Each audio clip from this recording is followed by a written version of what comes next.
Lovely people, welcome back to my channel. Welcome to Sweet Mother Gist TV. I greet you all according to your time. How una dey my correct people? Yes, so I don't carry another story come give you now for inside life. Ega wina rebe Libya we nana ki me kotene kawos yo no sile le gbe no aye maya tota na ya ri na yi iri maya ro edokpa ina be yini ni wina ikeke ni wina ri yana mu ipasene ya gi mu ipasene ya after 2 days em na gwale fun ina call e otene wo ye odo ade ye won na gbin wa riona em na be rigo ina ri ni connection ma 300 dinar inari ni connection man ni ari gieve ikinoji dari eneo da mari eneo me magi oni o mani ni rigo ni na oga SCSO the community the ghetto again inari go ni nari ne eri maharo you know the lie we bo after about a month plus me na do lie we Megila Webo Anamune direct to Brescia after Milan. Amoya Adi. Anamuya Nasinia ye Sicily the camp in Sicily. Away camping in a Brescia in Mereni. Eke me yanware. Megwawa also where ni gwali we gwagwali. Iye enwene motoso. Erane e motoso ave wini geto erane ga au wini geto ni enye au ye pe pa ye Nigeria re o ma fie trailer wini geto ni e motoso o ya wini o ke pa ye Nigeria re so magi se ewe boni ne e ha kolo tan ogwe company ye giyan zobozo we ina wa ni me kam we na mere hotel a hotel akawa mumeji for like 9 months me that was like webu a hotel ni my ha oruga pa o ma me be dini na bi e be de up and down ni okpa ruga me okpa ruga me then ado ati yo na okpa ruga me then get pick ni YouTube ni copyright me awe fiane wore fiane okpa ruga me okpa the by single bed oga ruga me give me no tene o boya do tene me wa o tene kam any phone o ya call any phone ma o ya call ime da sitali ni mana ya ozo ni ina do gwale phone le here ina do sim card yo ina ari post office o ma ni ma we gba ya post ati e chikwado ore Spain right now you got a tear of a guayo dito. Yeah, they write ESS3 and the second thing they write. And I send there a phone where a recharge card now they go kere buy and a radio tell me the Sicily or tell me national calling you. Or tell me is a call don't buy no come we do we buy don't need we are taking a do to my area. At least here the go away ya vacancy now ave near the travel avec bien avec you ona do go okay ina do day ticket ina send the ticket no yari okay reni ina bu o ma no nya hotel ina ya ina ma no nya hotel na we no la wo o tene o di ene no be a bet or wa stay or wa do to me like 2 or 3 days or go dey blue ene ne bononya ne hotel na wo ma we ru dame ye ma be ro pe me we bi dan le camp na de wi yan ase ni we beto tene gare or ye boge yo to o hian pa ye le ri ne na wo ma le o tene yi ma go na gwa be ye kan go ya gon be ni ya gon de amu okay ma mutiane but ame mutia ya no wo tenne ko se kesi obe yero cho ni mata mata no go ku ni go ga ma nu kele gbe na ko more than 45 minutes. Mama iwe to oge ebo eni me nwukun be o le no je na wu be mama be bo ga ama ekenu wi ana igbe ti gba obi wo ti ebo me ekeni na yawe wi na ekeni mana erika mawe dem ata hello wemenita mama we be no gba ba irun wa we we are ti vete girl now mama we am ti vete Mama, eri. Yeah. Mama. Even the burro. Ebe ke invite the girl. E guy ni don mo ebe so. Mute ene. Invite the girl wa oto. Because your touch na re Ruben na eni me rola na eni ye. Why invite the girl? Invite her. You understand? You invite touch na re je me clear the air. Ni e what na re ku emu yan. Why invite her na ya get what matter? Because me be gwa lo invite her. Because ọmọ ni egwa kan red line ni. Or red line. O wa re ma na be na gwa na. We no dey na. Yes. My sister have proof no ya gbo e. E sa gen na to mu wa. E ke o yo go na lo bo. Wa re kesi wa. Miss Yori la wo egwi la wo la. Yeah, I'm very straightforward person. Me wa gwa kan ni lo ma. You understand? Rola we ti ere we get it. Wa mo ti awo re ma na na we se gbe na. Damian. Ogwo na ijo mo na no ya pa yo wa re ima ya o ka e wa o but I will not hear the phone number and I check on that child every day. Okay, madam now is aware. Please Stop. Mama, good evening, ma. Good evening, my sister. God bless you. Every time. Mama, this is brother for ah. Now my husband cannot travel out. Now he cannot travel out. He say property, he say he house can't travel out. I'm so disappointed. This time only go. I don't know what to do. My husband. Upon all, this man, he leave his family for my family. He just swap out. I know why it's not a share. Don't use anyone to solve. Where the woman way born from? The woman way born from. I beg, help me out. Don't call that woman come, make she come, I beg. They talk every day. Man will show me how he takes stabber with bottle. Tell the guy, I beg say you. Mama, we not here. Tell the guy, I beg say you. Your husband get my phone, he get my number for WhatsApp. Tell him say make he bring those things come from my WhatsApp so that make I really know say na true, I beg. Go disgrace yourself for business. I beg. Who can you travel out? Me I need to get. But guy, go brother.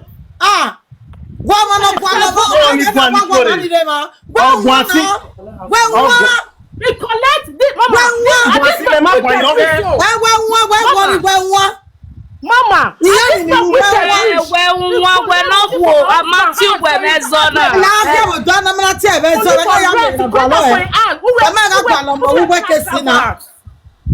You know, just man, not just collect the only the one. But also,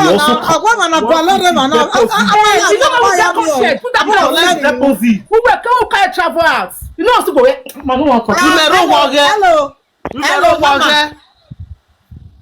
Hello, mama. Mama, they hear you. I beg. Help me invite that girl. Come, I beg. Your husband get my WhatsApp number. If the girl don't want to come out to Twitter, make sure call on WhatsApp. I beg. I really need to get. Sorry for the way I speak.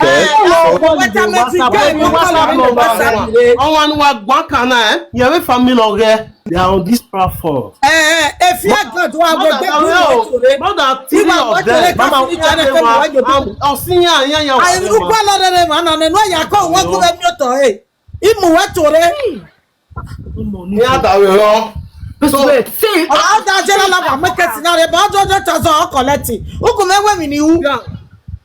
you have to speak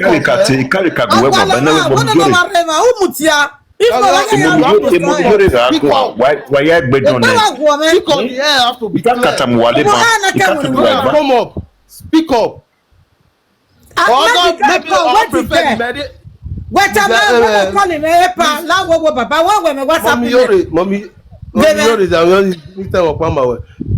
Damian, maybe she will permit me in my private WhatsApp number anyway.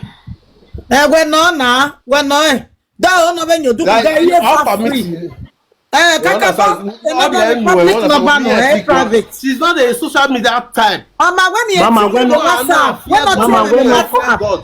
don't not tell where we WhatsApp or tell where we WhatsApp. She's not a social media type. When not tell where Baba na be WhatsApp. When not say we WhatsApp Baba na they who pure wore no la they go ta when they get any call we WhatsApp Baba na come any I for forget. Ya go offline. No go disgrace here for social media. Ya go offline. When we go offline, here ya tiere. Wa o don ya we gbe mu e la o. Ahia nu ya tiere. How to disconnect me? Disconnect where? Go disconnect where? Wa get ya tiere o to ro here ya te digere. Mpe no pa ya kami ma ni ahia friend of God. Oni ya go. We are fear of God we go here. Fear God we go here. Oga ya ti okwo no bia nu ere. O we gbere. Oga Kennedy ke edogun a. O we ye me di video no ya gbe sage. We no send ere. Oh wa ma me wa ke bet eye We are we continue. Mama gume gwa ma go gbe ga fe yo mo gume gwa. Ogun aba una ri ege ni we gume gwa. Duma oni gwa iye we. E ma ke ni we believe. Come here. Ma ke ni we believe. We ti believe o go no kama we. No wahala. We real life we no believe anything we really believe. O ma affect life me. O ma fi me gberi e do ma sikin or do ma dan. So do we be patient in megwa. You are young. Believe whatever you want. So be it. Atene le here no. Oga ari Germany. Okay pa ari ma boy gi Italy. Ma boy gi ari Italy. Every time ave blessing ni we no ma gba o lele. Every time ya ha ma ya call ogbeso epic. E boy na he okay pa ari Germany ona ke from Sicily. Ona ade e train again ona mu egbera city me. Ona ya mo to Verona. Verona ona like train ori e Germany. Oteme ma van. Ama we no ha ma we here Germany. When Boloni forget Barry Germany ne, ona do ke ko don't call them bros. I don't enter Germany like this so everywhere don't steal. Anyway, where you pass go Germany. Or where he sleep for Verona train station, he no one just tell me saying they go Germany. If he tell me go discourage him. Now say for real. Now say well, I wish you all the best to may you go well. I wish you the best. Send the request in already. A name of MBK. Kwale mommy, my wife and your son. Anything, Nora Brahma, anything. On your dead girlfriend, Oswano, on your anything. Only that Oh, ben on a carry ma si mo ka be motore. O to ti ona re. On a my beer, on a door, on a my beer. But another one, I will 10 nights all the time. Yes, This man, he can't find the no man. Yes, you are right. You need to talk, then I'll talk. I know they okay, thank you. Oma. Oh yeah, go on. So, Emena me, I don't like the nakba. Oh, it's Germany, Menaka, I wish you well. Emenakba. Make it man, make it Germany. Roland is Germany. All of we one winner lily pop, we bony or one winner lily for like 1 year, be 2 years or a bene. Now we were sure we prove rock baro. Or we prove waro guarantee. We swear what? Come on. Otena we ya no wo. Ogista sopa otena call me wa muye with deportation or muye o deportation camp. Otena no diun or emenitana. I get call otena we amuye deport arrest yan yan muye deportation camp amayama ladu alerun anadu sia. Agi sia ne I say o me say like 2 months and I call we Germany in my favor we wa die France at least ika kama we nu ka yiba ni we France na ime we winner ade ya nya wa me no dey we back be no be ma we winner ma dey we mo na ya winner even me we winner na ma we na we ni winner the sky is our limit here in France in winner for France that dey France Germany ma right from time kan we Germany ma we are dey France Ota na wo ma o ni gare o ogwe ebo pa ebo ni wa date abi e o promising e €200 we boni ari the €200 ni e wa the ticket ni ya ade na wo ma okere ina ti e to tele we la ro tene e France na nu de na ma wo ko gbaro wa o ama me we kan na ina we so we gare ya boki we for 2 months the 2 months ni ya assist we ugwalogo bo we uagba oregbe we for 2 months me aya help you we because me ti mu ye we ba ogo me ba ogo okuni ma we gbaro gwanu mama me inwina imewe wina menego yeti otena woma ina kama we lare ogide ogimade o wenu ye morion wa ti ya ozo wa ye shogo grand menu emi la 200 euro a month again in 2018 2019 inwina ye po be France àwọn tẹ́lẹ̀ náà wọ́n ma wẹ́ ẹ̀sẹ̀ gbọ́ngbọ́ngbọ́n náà dòrò iná tó yà hàmà ọmọ ẹ̀wìn náà wẹ́ ọ̀tẹ́lẹ̀ dé ò láwòwò ìyá ò náà dé bàá máa mú máa ẹ̀wìn náà ọ́nì náà wọ́n ma wẹ́ ìwìn náà ọ̀rẹ́ ní bí ìwìn.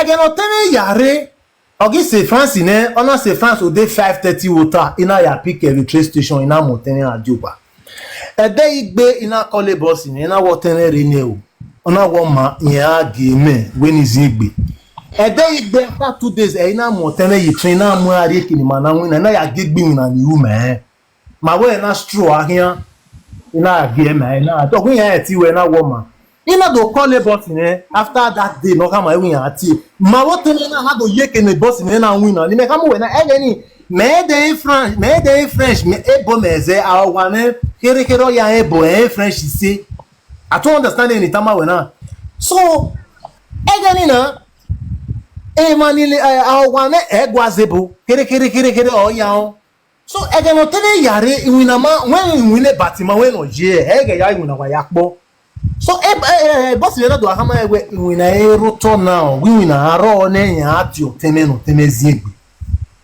na woma oteme be no je na o ma bad na wo beg shogo grand evani mana ya ozo evani na ozo ni ya kukiwo ni ya muwana so me ari we ari ba ya di ade boys so no ara lele ye ba we ya ozo ni we ya meet up ebe igbe na gele introduce oteme ma ade boys so ina to ba me oteme are chipo grand ekeni me na ozo me na koke almost 2,000 euro ni me ya mu first over ni mu 2018 oteme sevani na ede igbe oteme na lele yan oteme ga sevani ke ko wa me arriva is about 1 hour journey una like bus or una body there 1 hour journey oteme ga yeva opegbe opayo ware 7 o'clock 8:39 always so one e do anu egwe a inu e ogogwe inu egewe igwa ya to tayeva ni na we na wa adi o na guma mi wina na we area ya we egeni me ya yeva ni igbeso 1 o'clock ya arriva ugbeso 12:30 ya arriva o mami agbon ya ga ipa na ere oni odo ugbeso do ke me eva me ha egeni wina e do ri an na yi repewe na we area ya e me ya ozo me ya ti ikokiwo otene na woma wine o ni me ka mu we na otene ogbese 3 weeks na o ogbere 3 weeks na o me na do realize we o salobua veni guana kemi ni ririta na ga o salobua no ya gbo yen ni no ti e babana otene me ma e wotene o take drugs me ma dem o salobua no nya gbo yan obege e dori so me ma e wotene wa si mu e so e do pa ire because the boys no ga aro mo wa omo bi san pa no ga aro mo wa again na no bi eme na again na no bi eme na o otin no diun wa o gwa leyan rent e di rent o gwa me again na do to tun e ni wo gwa me e me ya mi again na o understand me na so otin e ni e me kakabo okekwe mewe ni ma wo tin e ga aro u da me no zwo nata o so otieni mega otieni me apari wina ne otieni no romo wa no tie do mi na de bele ne ke no ni me do date na ya agbi na wo wa ọmọ ni kana ore kenije ya etiporo nwegede gema ya mi eti egwe baba na no so se yo mu do ge ta o obi i gebe ne ezo ya dewo wa ne na tie di lady we la wo re gbi ma we ma gbi je won wo ko na won ne ne kan rudu we ko ige na we la wo wa ba wo we wa pa ni me make na bia na peace wa de ya yi wina ezezo ati ne gbi ma me fun ene ka mo ko ni na e pa kipa otele noro ena do obi stand over the other side of the room ena do come enu pa no diuga ne kwoni na pa mena do park ari ni room at the parlor mena do close the parlor ma wo why menita so mana do close the ina do me get no iga lu the room at the parlor otenere e obego gwa no emi no je oke a difference e kama with 2 months o ya gun ya aruwa otenere gire otene ipalo evani ifomo wero ni mune no bi ebi palo ba ine yo we ni amune o wa ni ga aye a contract o wa ni oye gbeme 700 euro e ga pay yo wa ni be ge ni di kan mu wa na otin wemenita ma nu gwa imi ti kaka yin ogwa gwa okay otin ge na no ni ge na do ba bo women na mama o wa awe ote glorified day mama o wa ote gba kokigo with the same flat this very flat in Anakana awa ni na fe e mo pa ya mu ninu wa mama o wo ti on kan te kan ba igo with the flat so ote ni di fe mo pa na mu ninu wa iya me ga me go na wo ke do wa rent u gba pa wa do rent o ti ni do ya rent u gba pa ninu wa otene ga ede agbe me ga yiwin na wege ni ige gwotere ma me go ya be yiwin na gbeso go bia la won boy gbeso be 100 euro no gbeso 50 euro go no ya depo yi ni ka ma we na otene omo meha di Nigeria ori France enwina wa we no ya ozo egwa ozo afia ori na do emo na do won na do atumi ya be mi go abe mi 100 euro ebere ne abe mi 50 euro ebere ne mi agwa ri go no teme be ni ana owa ya demwe otene awasi emwene iga toge ina bama otene na sa oba no di ne ni de no yi e ma na ipada ni na ipada owa gwada mama iga toge oga o wa di emwene ogwa mwe for me ari buy because me back oni bi buy ne ni otene gwa bi o ti me no yi wina ido wa tene go vie ye back oni ido ai magigwe eni me na ya live a life of every genia me na do ai magigwe eni life na we ga live with genia eri ka no man ti meet up with genia nu yona is e gbegwa e kinu to na ge ma o mari omo temo pa ni yesi ni gbava oni ya boy 5 and 6 no e na ti oni we dokpa na we Gladys na we la egbu even ya tama we na because me zeta me rola eri egbo me magwa time si o be ni ya time o ma like o se ni na dam yo na wo ge ni no papa what happen me hello ena we no la wo no ge wa mute okpe ana wa mama go finish na mute okwo na agun wa gun amanye bona this last week hello madam wa mute la wo hello yeah Damiona ore iya igwan ni na anye bo ki so mo No, is that my own line? Me, I'm like Damiona explain my word the way no ya call ka ma ba win e there social media. mama mo gwa ogota fa ya mo ma le o ma bo le ya mo gwe o na mute gwa mutiane na ka ge no ta ni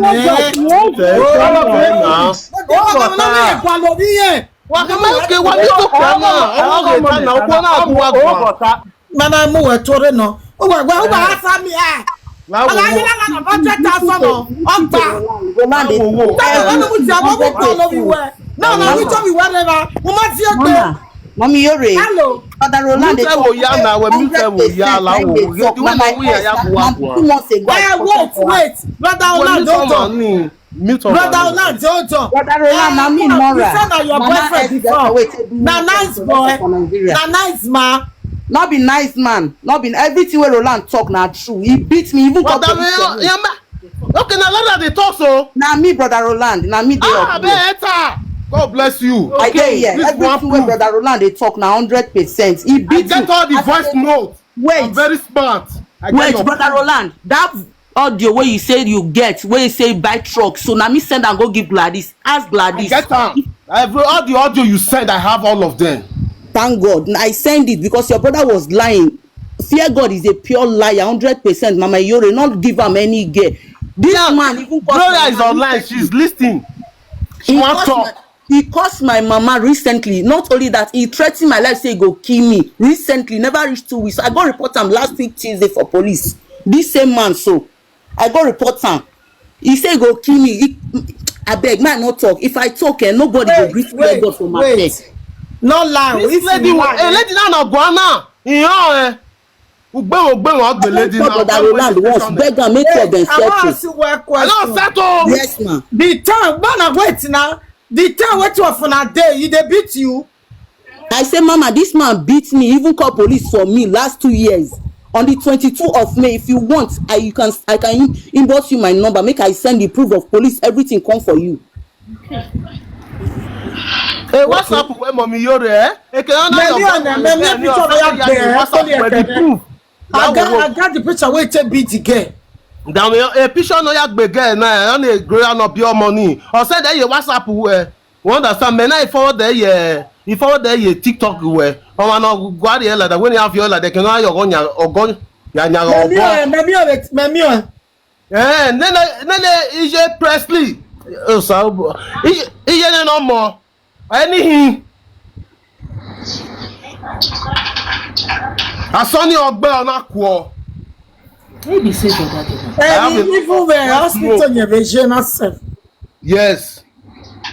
Or red line or me and water and oguagwa, but the way no we are aguagwa when you come to TikTok. When only WhatsApp. That picture de ladia, a voice of packet cano. When I call it public, me judging you know. Or I cannot call it public. Remember can I never near Erovie, no make an agwe jess. Erovie, Ijovi, or Guana. Without that, I remember log a darkness.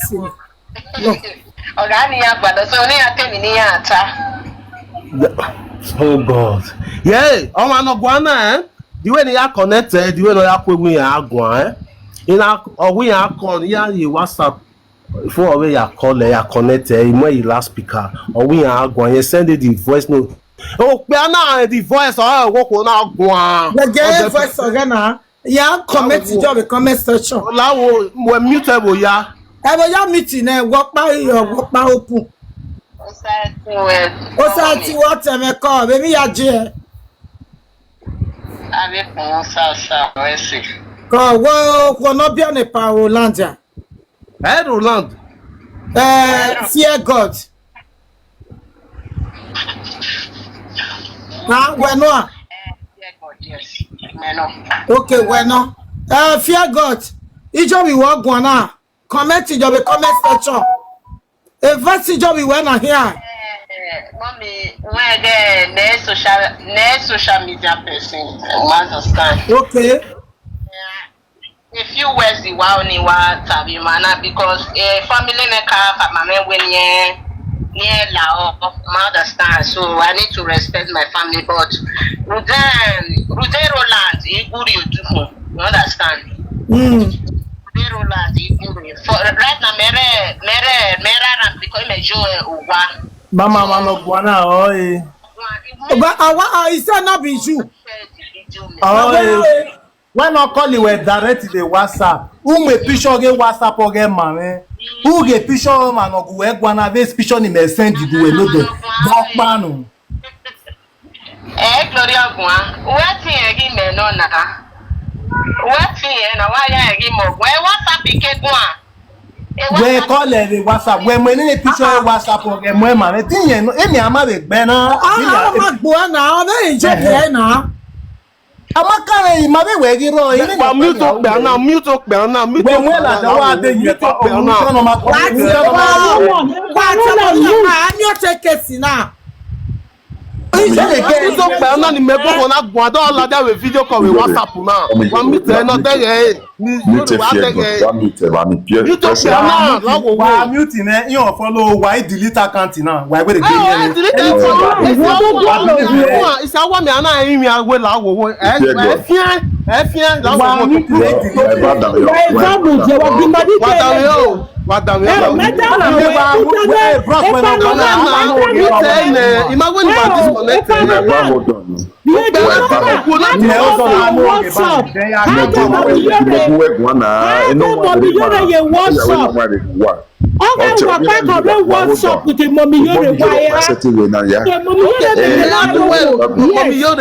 Mutable yala when the man do what, and the man do what? Yes. How dare you call in a beggar? Amatari agbe okeke na tamata na bena because mom yore mu dia yo wa famu wa se bu wa gbo ye ko re bu wa gbo of famu wa okeke ni gba be I respect one I even igbe ya tolo ma ya tolo when ya gu wa gbo ase inu wa re ma Mommy yore na gu fear God gu fear God mommy de o mu de mo no ruwe o do gu alore no mommy hold on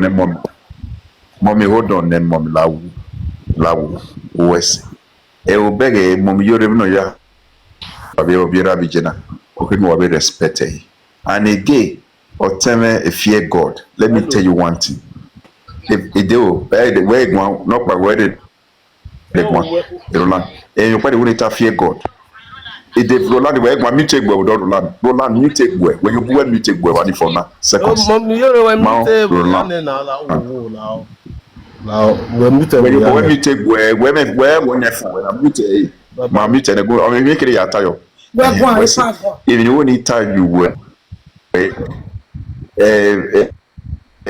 fear God when tell what about my brother amataria o no mai lobi ekene o hono ga 20 years old then o agwa almost when it might be since I rock on or by rock but bros and then utana also no because we wait bros and then we watana wa mi umemu nu even it I say even la eten na gbera because umemu nu e bonye Rudy gbe mama amato iya mo oge ba na si wa ma ko wa bonye gbe ni we ti bi ewe no gbon na peru ye ti bi oya o tele no si ni mesi ni o oge ba na o mo we ni me bi oye we no gbon na we no bu mo te na we ti bi okwo do wa every so we ya ti esi ni ma we back ni ma we se gbe a do every so we eni ro pa ero no o ta no movie me e ma ta no ro me ata mo wa go e me any type and me ma care anybody's belief a woman is anything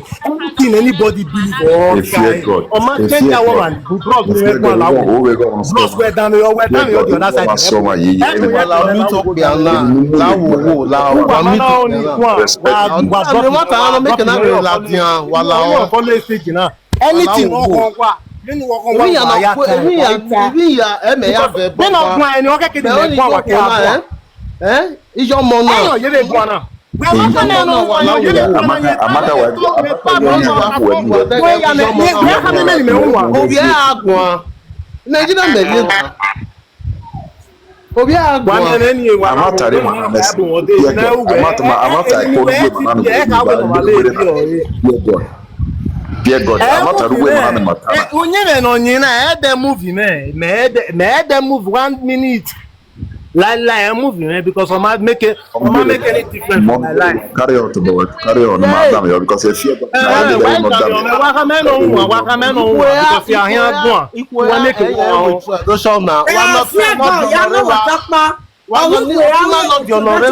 is it true? Where? Mama, I woman who tell no glory ma. Wa no tell no glory ma for. Oh, tell no the only woman here with introduction after my own can separate. 2021 yen ni Nora Brahma. You talk be am. Nora Brahma a month ago, last 2 months my way separate. Stop calling my name, please. Stop calling my name. You call MBK, because after 5 years o ma pe ni ya mu go yon e na we get married. Don your gba lo wan o ga wu e. Na me pursue for I no dey do like say this one more for you want. For 4 months me ga lórí ese. O gba ima ye ni ya mu amo pe ro gba o. Ona we ni pa. Mama I can no ye you know the good I just see what say we not threaten him. Right, mama you go Umata abi you not talk Why you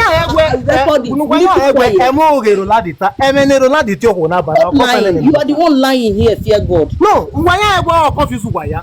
Bana or concern any eta. I did not come. Roland or Tiene. Not me. You listen to me. I was just fooling. I was Robert, everywhere you I don't care. I don't care. When you Everything you do to me, I'll tell you to your brother. I'm not calling you for this matter. You better just stay there. Listen. You keep quiet. You bloody liar. You lie too much. You lie too much. You lie. Hello.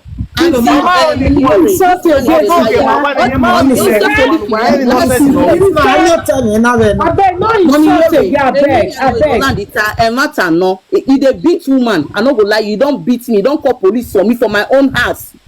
If I dey lie, make I not see tomorrow. Make una ask him if I dey lie against him. This man send me threatening. I just dey threaten a woman house. I just dey shouting and so. Even when I do operation, will you keep quiet? Allow me to say something. Because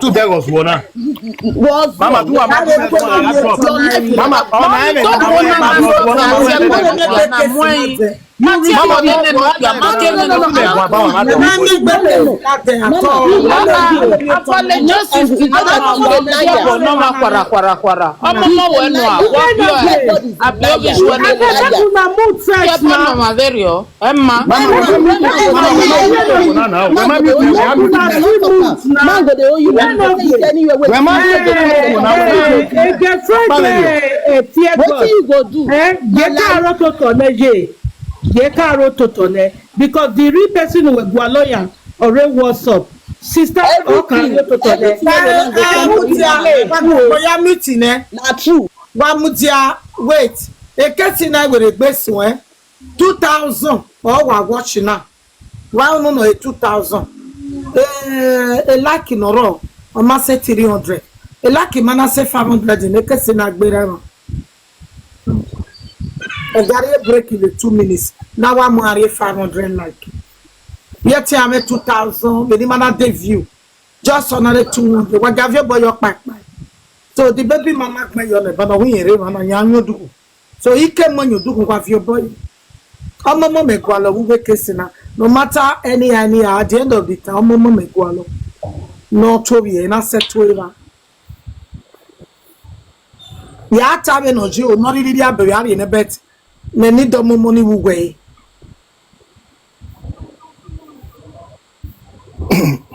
What power time? Why power time? I got more than 500. Okay, 500. That was your boy. Back. Of your boy. Thank you all for your gift. Now, let me know who is there, yo. Okay? Who is there, yo? No, ice cream over here, make cafe. Cause a matter of me so me go. So we got 500 wala. Brother man, start man of but we down your picky. Me di me yegi no tani o. Ama be yegi no tani o me my mama no tani wo do. O feel me o. Ama mamu go ni go ya go alo. Ni na yake do vele la dia. Power time. Marie break. You know what Marie break dick. Oti makpa e bache na lo. Oti makpa osas. Na wa agwana na oge frustrate we Spain. Me maga mu wa gwan wa ga boko yowa. Osas I wash him because many time we wait about this way. Where you turn up na ya mi na Emma. Now do out double why I to taco. Hey, close one. Thank you, Mama Love it. Hey, close one. Make sure you can stay coco ni le 3 months no e ga pay ye kenuke pa. Osasi na de coco we Facebook. Osas ori seba na ori tie no bene no ko ni magi pike ko. Awo be ni e jena ni e wa uku. E risk e be oya adodo we o pe na me bi. Ben menata mugwa mana mebe wa akpanye situ ware egena ya yore o wie umana travel bu mebe wa mebe na travel yi ho we ebi me manu gbani me ya la flight egi ho we me na ya make go ke ga ho we ave mi ya nu ma ti udodo a onu rush we gi be jere gugu me bebe wallet o sa se frustrate do ma be ga mo tiso ko no le do mi ma o ma mi o ba o e na lo ge be na we hi akpa o mata ma me ni gwenu we prayer o wi etie me gi ma pikeko na me na oge we gi frustrate na do so bu mi ante be na gwana no sa se wa orodo e ma so gba yan na gwana pa yin wa re be na do ko be wa ro no dey available cause oni o dey na when me I tell me metevata a free of charge, free of education. I don't know. You want to wear a babu day. What is la? They Paris, you know, frustrating. I want to what me a day, man. Cause I'm from 2 months time, me banner. If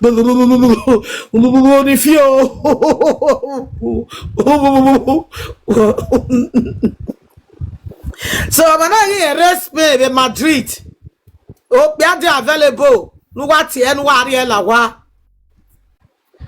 Okay, no discrimination is for you when the available is not when the needed is not available.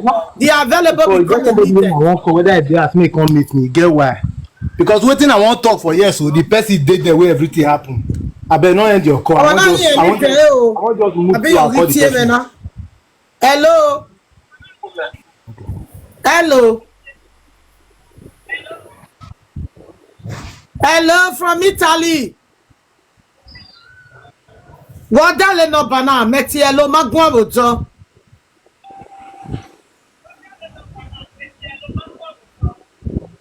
Anya no bana enti the one na yi.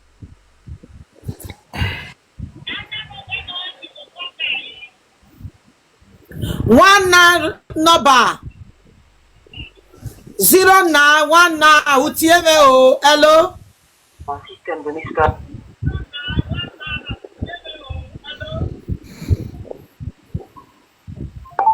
She like Where they meet.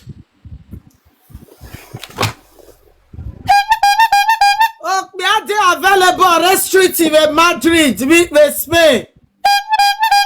Oh, quarter domine no quadella no yo. Oh, when I am up there, domo sasilawa. Oh, ni deo. I got no go to Jamaica. When the needed is not available, the available become a needed. Oh, we are restricting a smell. Why go work for long? We have a free of education is around. How was it go where I'm working Italy day? I work another total day by another way. If I went over when no, I take a got the very beer. Then I get another way to go myself a dog my way. Oh, now you're boy here. See, maybe what's happening in the bagan where no one make bagajo away. Before 1 hour to 2 hours, so I repel away. When me and Jammet talk, man, I'm here a Sunday. Get the Muga de Bonire. I got no go to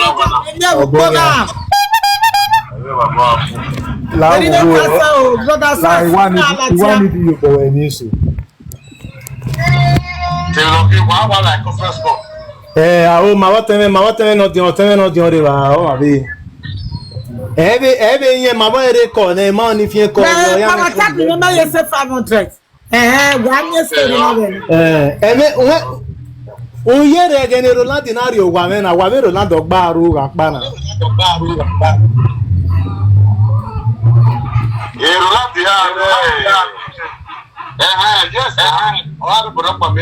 yes o yes okay Rolando we me na gbe glory be dokpa na ku more than 45 minutes o we me ze gbegbe we na ku after 45 minutes e mata no a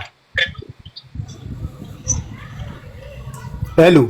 E Rolandi where menami e go wa where ene bune Rolandi ta me record in fact me make ni mi akis we go ime wa call we no la wo nu are ma na because ni ata ya no because we witness me na we ga are ba e ta kam we wu ya we so a we ma say in the glory ga wo wa ni be gani When you have one This is family matter. no family member friend request. No. After that, France uje awe 7 natana. Awe aso do nyodo awe mana so uche. Family matter oteme mawo egwane. No there. Nothing else. After wa mudia. Wa dan yo.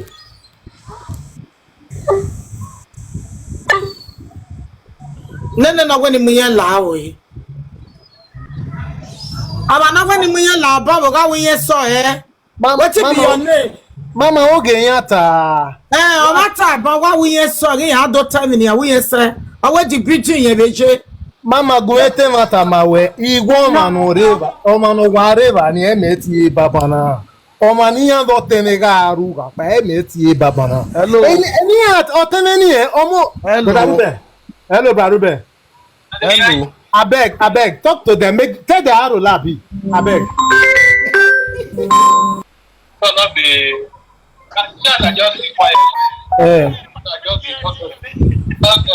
I think that's why. Yeah, what damn you? My own family member. That is the church matter. Then our own family member is the church matter. I just see everything. But that's still now. This will not be. My own mete home. I just want to listen to what you don't want to put my mouth. Oh, you know. Just talk like No, not be just to talk. You hear most of the things where Roland talk about me. You now my brother. You know who I be. You know who Roland be. Now I want to ask. Talk about me. Tell people about me and Roland. Tell people about me and this MB Nora. Wetin happen between me and Nora recently wey we take separate and how me and you take talk to you this one wey be MB so about me and Roland about me and that girl maybe you not too know about me and that girl na baba that time baba dey alive na baba I dey report everything to just describe me or make people know make just say something I wan hear your own statement please before I talk. The things wey he tell you say me doing the things wey he tell you say me doing for you for France and the thing wey me tell you just be brief about them, please. well, I don't know. Those people that are listening. Yes. Yeah. We dey listen. We dey hear you. Speak loud, please. All right. Ben, no for no verse. Ishima obiato pataki wa no wi yokori onwo. But igwa zedo se. Sorry, I'm not my menuka elago. Just speak with the English. So wetin dey there be this. One. Wetin happen to the two of them when this matter start from the one around 2018, 2019. I put my head for that matter to make sure say I settle two of them. You understand me? But each time Roland talk, Omoni go talk. Now different complaint now they hear. So that me myself I get confused. At the point I tell them that I get confused about this matter. Because they want different from wetin Omo they tell me. Roland say Omo one, me I just talk the ones when I remember. He say Omo carry and go France. Before he carry and go, they called me and he tell me say Roland they come France. When Roland reach France, he put Roland stay with him. After some time, quarrel come start. When quarrel start, Omo go complain to me. He dey go work, go hustle. When he hustle finish, give Roland money. Or Roland go use and go dey take drug. Me myself I come dey wonder how come Roland go come take money when they give and go take drug.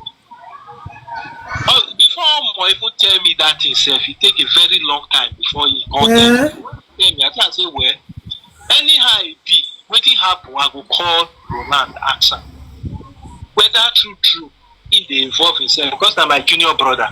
I no go see fire come push am enter. I can't call Roland sometimes. I can't ask Roland. Roland can't tell me say in the smoke whether na like the video. No, whether na that thing, me, I don't know. He say they smoke and he tell me. So when he tell me, I come advise and say, okay, if that is the case, make it stop. Then, before then, there's also worry. Then at the point, Roland, almost come tell me, Roland come call me, come tell me someone say make it come up for us. Say someone they sleep for. I think they push up for us. Now ask him, they found on how much give one small food that he not be comfortable. You know, so I know they here, I know they see what they happen, but now I just they try to use my own wisdom. Worry, you know. So if someone tell me, I will try to come up with that. You not tell me. At the point, you not tell me say,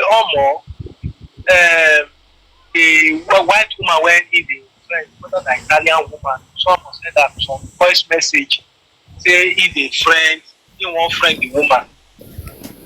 They won't friend the woman. But later I ask someone tell me say nothing like that happen.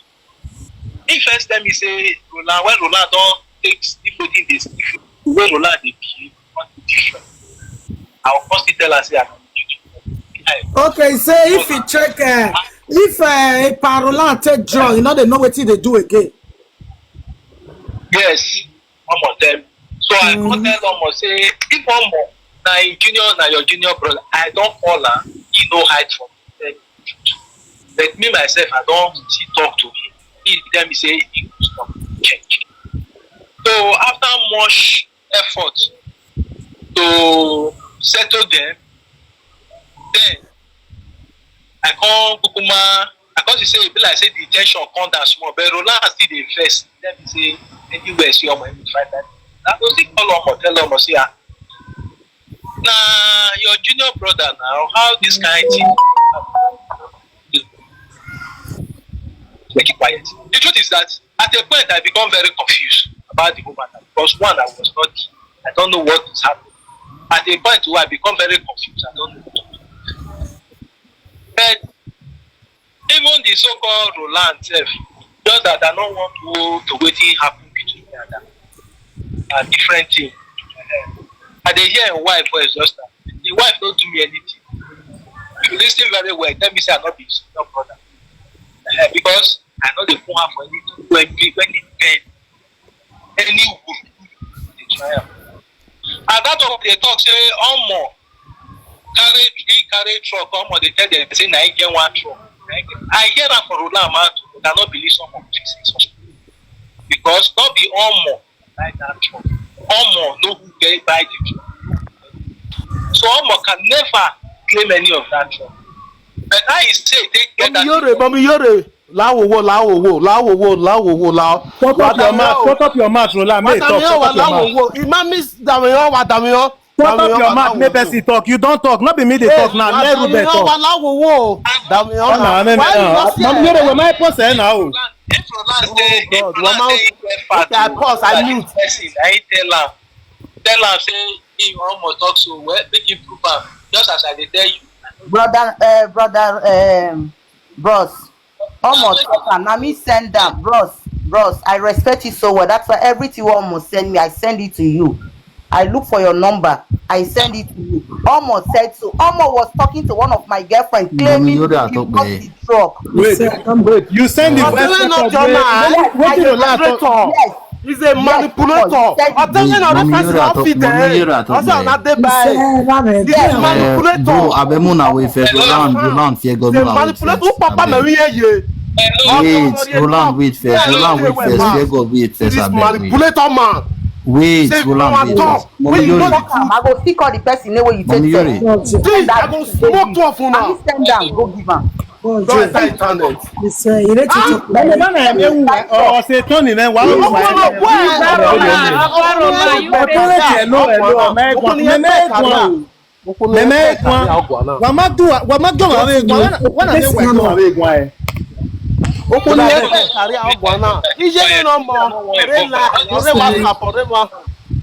I bet wait.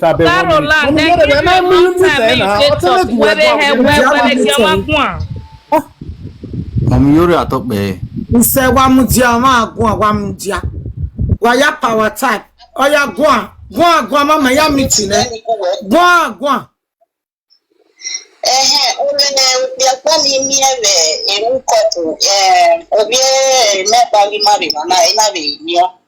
So mama when look the other or come marry me. So in the good over here, or be a man family or or be a very Nigeria.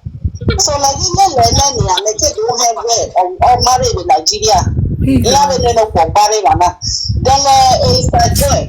No me new one, no marry that joy your shoe. So we may be a joy, we know not long married in 2018 that time. We send the picture in the mega. Omanogwana Glory Friday. Omanogwana Glory Friday. We're more than an mega. We are not meaning boy. A picture again, Viola, man,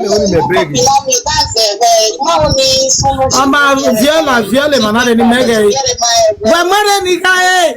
Where any guy? Come. Jimmy, open for me. Oh, baby, nothing. On I be all you couple, you are macaroni, or what one more. Emata no rock when how babe when I will eat down the oh. Emata near only a big good day you will get home. Go tell me go for not tell me I go for you to do. Papa, loud, we. To talk to them. Imata na no roto na because when we you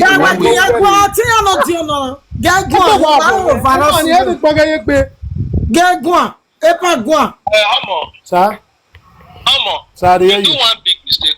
At this time I can't put my mouth because these people you are judging case to, they'll be family matter, they'll be family member. So I don't like to put my mouth for this kind of matter. I don't just like it. If that girl when he born for you, you try your best to take Risha, you do everything possible, it's not possible, then you found that solution. But this kind of solution, I don't see to it. Brother, no verse. You the reason, brother, see. Our family members. Brother, see, Our family member come to that, then I will say everything I want to say. Brother, see. But this will not be family member. How carry our family member come they put for that person hand? Brother, no verse. Brother, no verse. Now Roland don't take it. Now Roland now be the problem. Now Roland carry this matter come. Normally, now that pikin I define. Now come me this woman put. But now Roland carry them. Me I want make them understand who they talk to them. I'm not getting anything. Anything where they talk. Even if they not show you that woman picture, they cut off everything. Cut it off. Voilà. So I just want make you explain to them, make them know who they talk to them, make they know the situation of the person where they talk to them. Because in they don't use like rob me now. I need to clear them, make them understand. That's why I okay now. Hello, one thing when you go also know in this matter is that one, everything when it happens, me I know. Now the way you tell me, just as I tell you, so even as far back as 2018, 2019, I tell you straight. I even tell that so far Roland. What they tell me, it is totally different from what Roland tell me. And what Roland they tell me, it's very different from what I just yeah, two of them they talk different things. Me, I don't even understand. My baby girl. If I say if you make me now, I can only tell you what you tell me and what Roland tell me. Yes. And some of those things what I don't forget. Brother, now waiting me tell you now I want make you talk and waiting Roland tell you because waiting Roland tell you it's different from waiting he they talk here now. That's the point. Waiting he tell you before it's different from waiting she they talk here. Now waiting me one. Mommy, you're not talking about him, sir.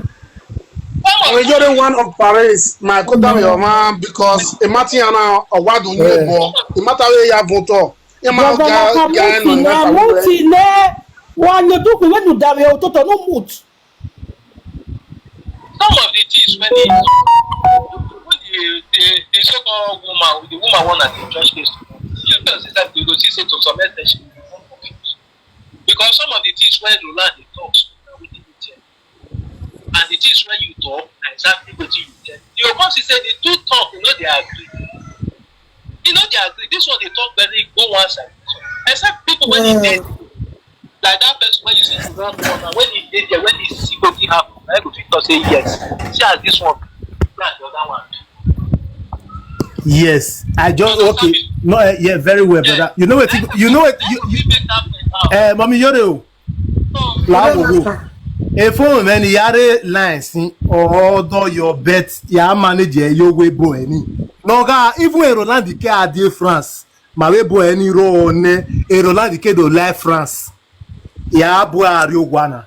Your man all those so say na. Your man no te in Roland you. Your man no te in glory you. Your man no te in meu. Eh mota. E we aka na we gela ni dojo no ke aka. Wa you said that I'm making now where Makata man would not have here. Brother beg. May I end your call? May I call the guy? Tell us how they come. At least maybe mute for some time there. Wala wo. No woman. When not tell not Johnny when I pa la wo. When you have family no get gwan. When you like live video na ban. Wala wo was.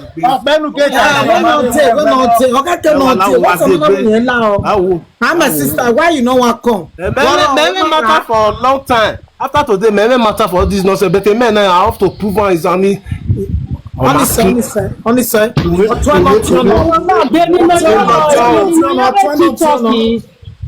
Denny no yare TikToki. I know. A baby mama. Where is your mama? The baby mama. Man, that's a TikTok. Because of a comment not back there, but mama ID, you know. Mrs. Been allowed. You be the baby mama.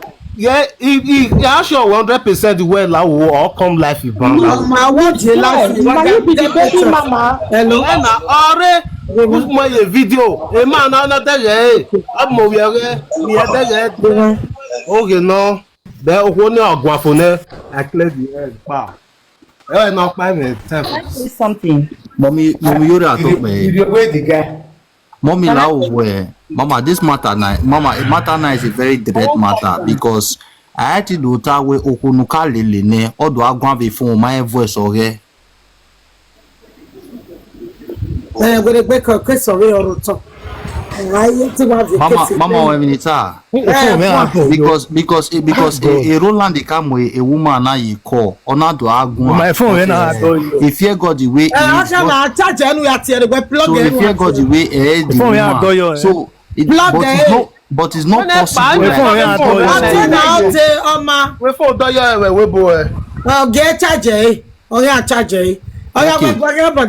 Okay, mommy, it's not possible we okunuka lelene or do I go with phone voice or you could not recognize the voice who do I so that's matter or more clear. And we are doing a matter of Roland now. Roland is coming up with a lot of proof, and I will not tell you something diplomatically because even the uncle is talking right now there. The uncle is very wise because I'm not there. I don't know what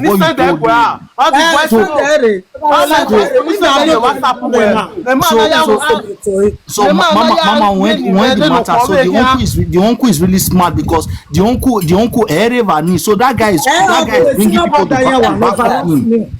He's your brother. He's your second son. Because the man is very smart because he don't want to go claim what he not be own. So the man way I don't know. Yes, the man is very smart because now what they tell and they talk is not there. It's not a weakness. So Okono Ugbokwa Uwo Magboko, but there's a woman that is saying send a request. When I send a request, Sister Mary, we are to I like request. But this is the time the brother the two brothers have to settle themselves because Otonwa you guys have to like Brother Foster, yeah. You know 2021 I enter the request yes I beg I understand I beg. And I get only 1 minute. I know the talk word when men is there because.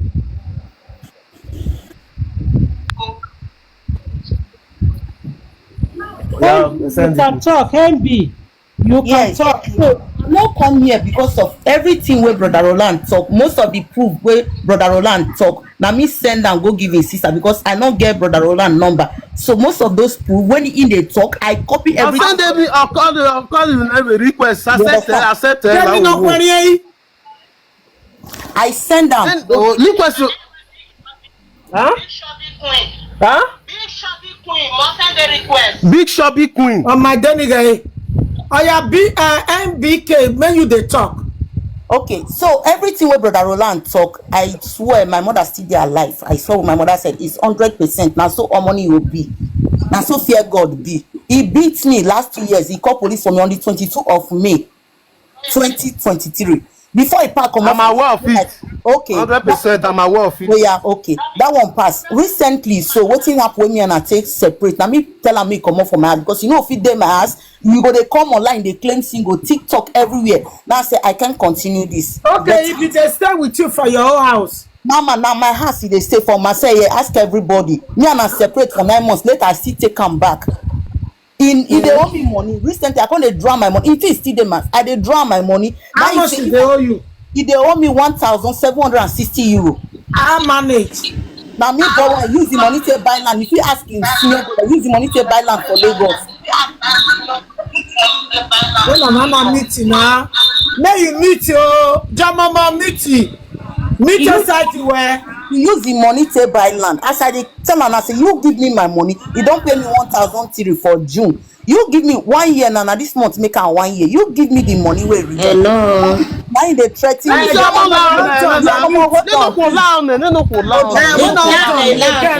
Okay. So when I draw the money, say give me my money. I will not. You go give me my money.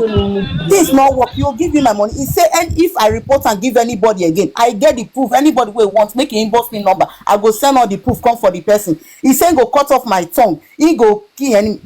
He send them to me. He send I go give my senior brother. Wait do insurance. The same mama, the same papa. Wait do insurance for him car. That one not reach am. He said I go give my girlfriend. I can't just keep it to myself. Me and you not there again. You know they pay me because we feed in it.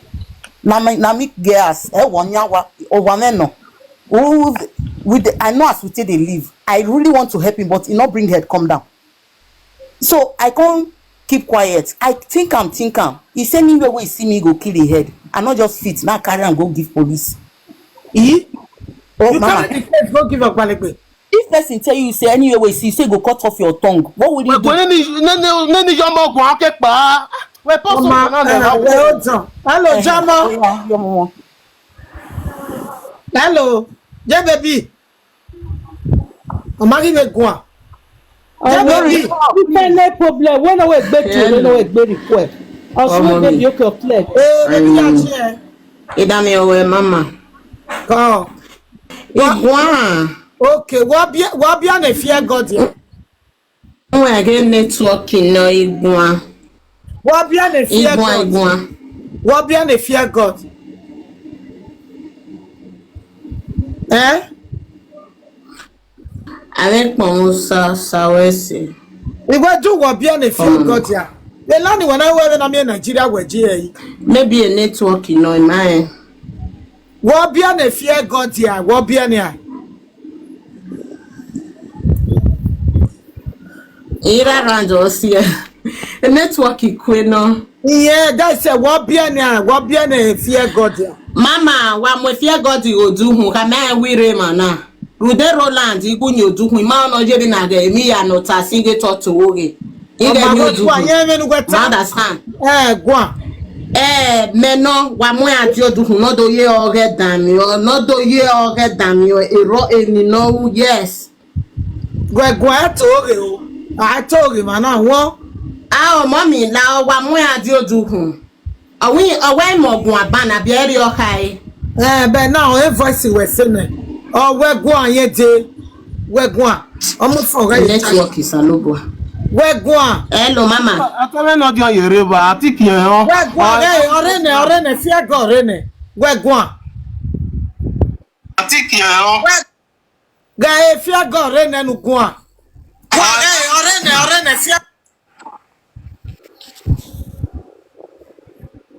Oh God. Let your correct masse. Fear God. We're not be no. Mama, you know your guana, glory of guana. Okay, your guama. We will be the waka can warrior. Jerry. Mere wana ne. Then we be motion. The nini say I'm where you buy. When a bad friend request you, baby. Big queen. When a bad request. When a bad Sunday request, one a network will shake. La wa power tap yo wala wo. Erema. Ore ne we not tabu yerene. Oro pa we tori. La or riba me ya you war riba la worry when I'm more a video can knock about clear or don't mind yet ya you war a voice or you know go I only have to deal for this shit. Or when you were not there. I want to bring you up, Orene. Then iguala. When on a friend request, I'm not know. He's at him. If you request friend request. My request. When on request.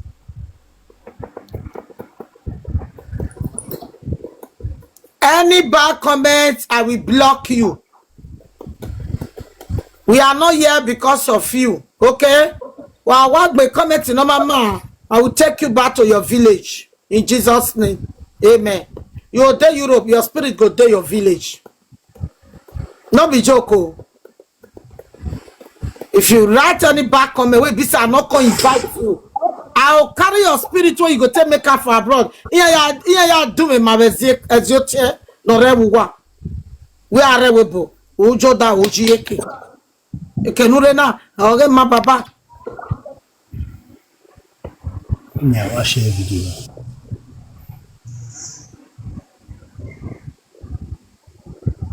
I'm not your friend requesting. Yeah, baby, ne friend request. Every one go do where Osaloba Wesi. Etie, Ero Moya, Yemiya. So, Kere no me yama. So, Wesi, everything will better.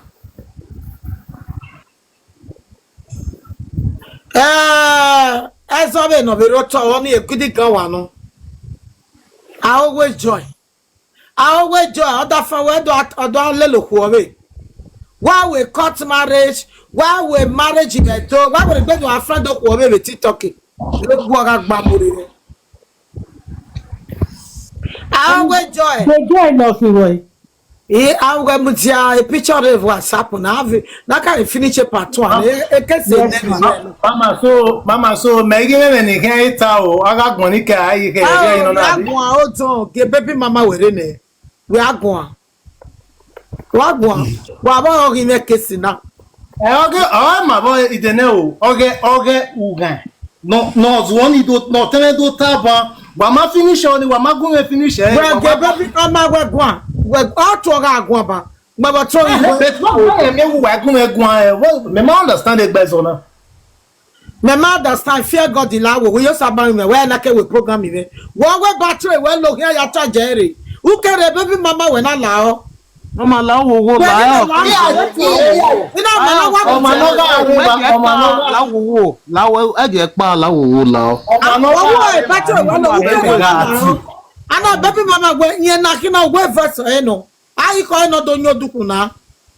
Obi amagwa na we no egwa. No dari no mama eni meta na hina. O tene gwiba. Me gogi me here we na stop me. Yeah, Ebi na re na wa ma tu na we le. Okay, now what we battery we afo e ba afo abiaru kai. Mama. Ose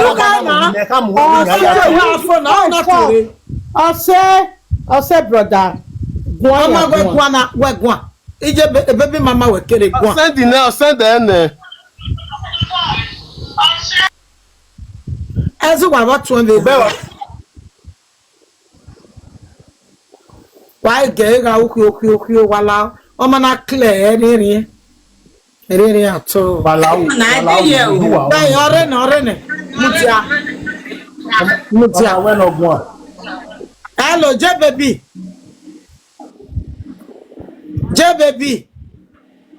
Ina talk again ma.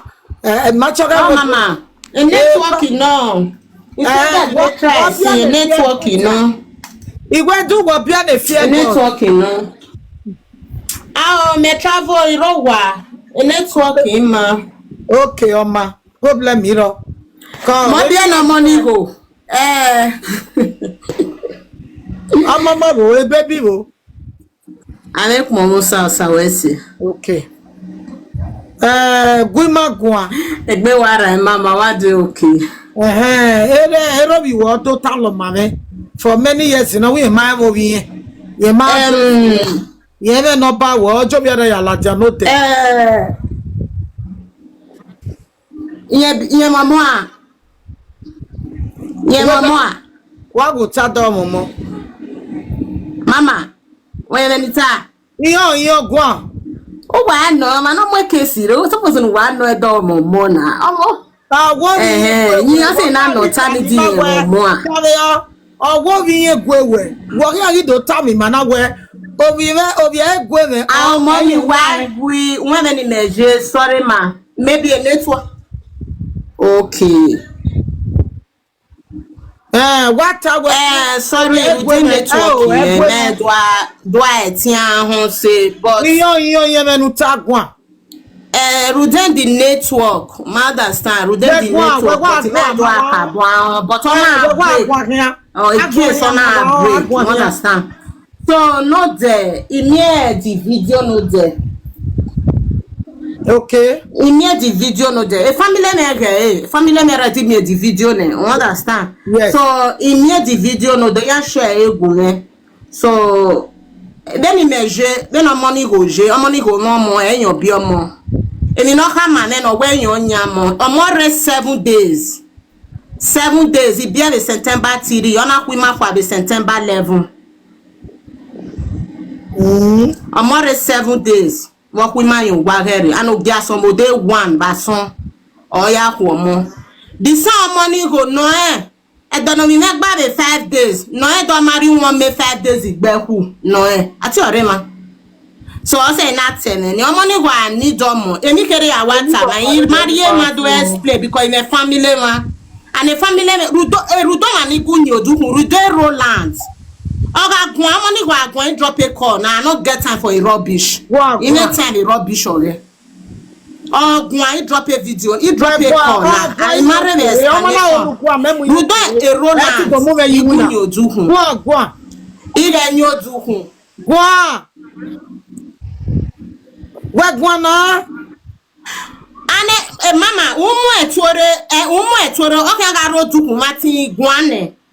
So then a money go je. Nye feel with social media. Okay, I provide over here. Maybe we be when you're working at the social media, me are working me with Toeka. Because if any money go feel where or more or gualera work video. Yeah, no more. 5 days. Una behu. Of your honey is suffer issue near Tina. Money go mama.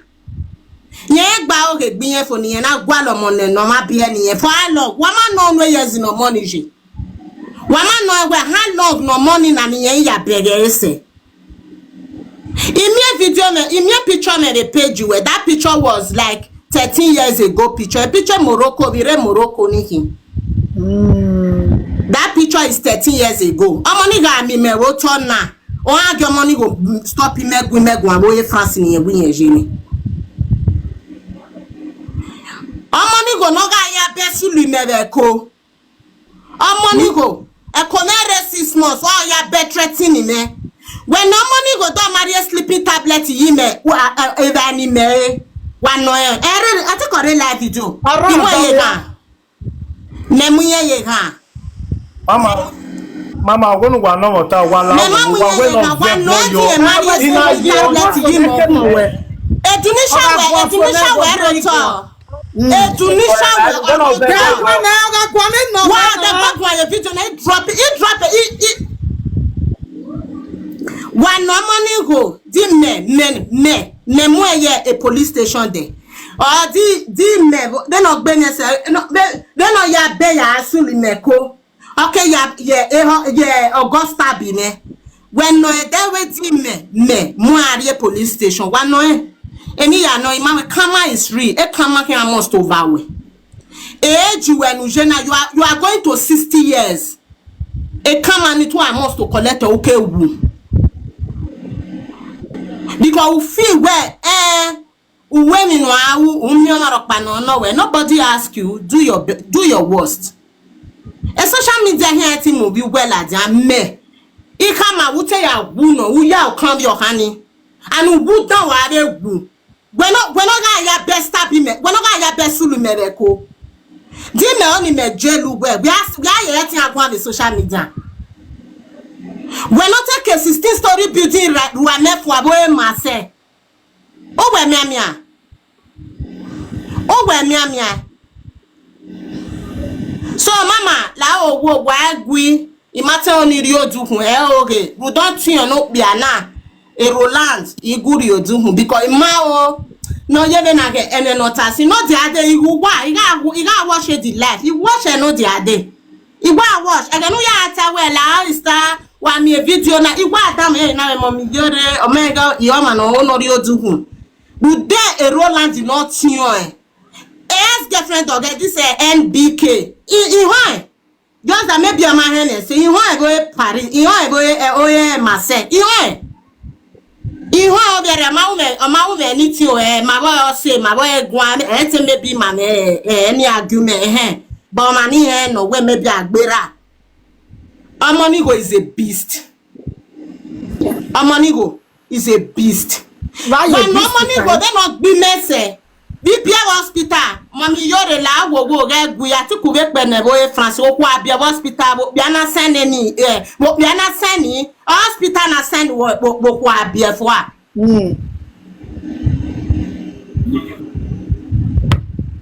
no ni doctor me fa me bo hia send ya me a barrel we no drop a barrel you to where to send your money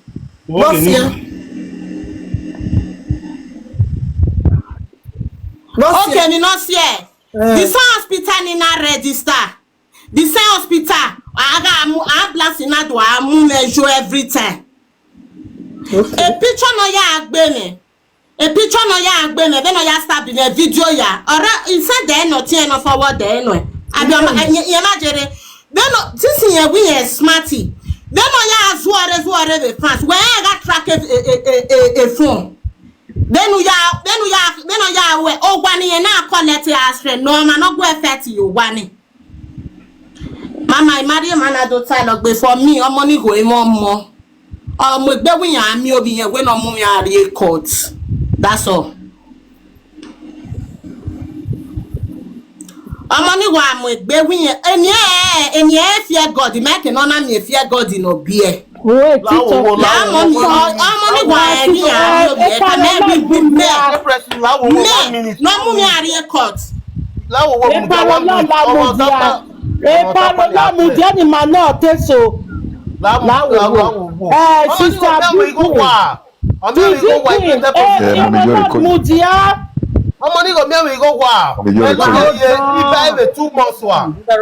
on, please. Money go wow. What you go wow. Money go money Roland go wow. When Roland go wow. The money go money. Oh, when in the go fight in the landlord the money got me over. You go wow.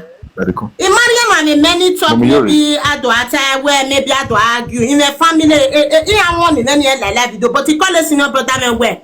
Otu no be arema they no guana and no one no feedback maybe yes o say ni na nyodu you get nyodu hu ya arema ya the money go is the social media mo gbe wi an mi obi o mu mi are court iya ma mo gbe amonu gbe ku fu abo more 7 days e bo mo gba 6 years e bo gbe do are remember wu gbe mo ija that na be do ni.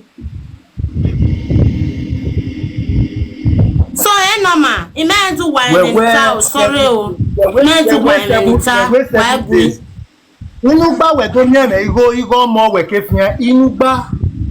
We ma bu me re do ami me igo mo okuki we no gwana. we wait 7 days, you know. When mother go no act. You know, mother go to St. Jude. Amani go be vacuum when you get we wait 7 days, you know. Yeah, we be vacuum. Mama, mommy, Jody. One no, Biana where they can na ru mo go France one no e can na ru go France one no e. What they know where they can be stay since 6 years now. The country no stay yi. One no one no one no where they can omo ni edo one no so zore na. One no where they can money here. Gioma gwa nu ge kwa amuwe. Gioma gwa ge kwa amuwe. Ge kwa amuwe money go. One no when no money you don't see. Why sleeping? I not get time for this your nonsense. Fear God mudia. Ye baby why you nyodukun o. Because my motivation ni ma no we few one. Te try ni te no we ban. Ni ma ya clear the judgment of yesterday. So la wo sister big queen o la wa ye nyodukun. Ma me 1 or 2 questions in my no way. So at this junction epa fear God do onu gwanya o eti gwan. Te mama marie ge nu e mama rie ge nu we na be do mo senior brother we ona do agwan be ge ni. So to marie ge nu a settlement magwalo a family wayarihin wewe brother Rolando ijo we o family wayehin wa bien no moru we ne. So anything the important thing akin atana ohun wa judge ya sakwe the important one momi yore pick any and the important one ni okin ya no water. So from there I will make a peace. O understand ya brother Roland obe togene. So all when wonu tamari ogen ya no be ya gun wo so we ti gun ya wa we si nika finish ore ijo mo me abi ore Roland ni wa finish ore Roland ni finish ore Roland so Roland ya serino sine o wa vie o ni bio na do ai ma network even no sorry Ido call hello madam. Why you talk? Emi obe run. I am network even no man. Emi obe run aye ta. I don't know what you dey do my network.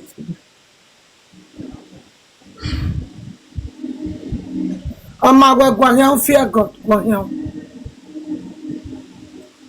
Pero la diga e wo ene o ga bi e na ko lo teme ni ki na we gbo e be ni ya ku e won gbo e o ma understand them ta o wu mu e wi gun bon na we no la o no ge mo suru no gun e wi guru la di ko no ben na no do na i go ni meri ene 50 euro €100 gbe so ga la bon ni ene iri ene no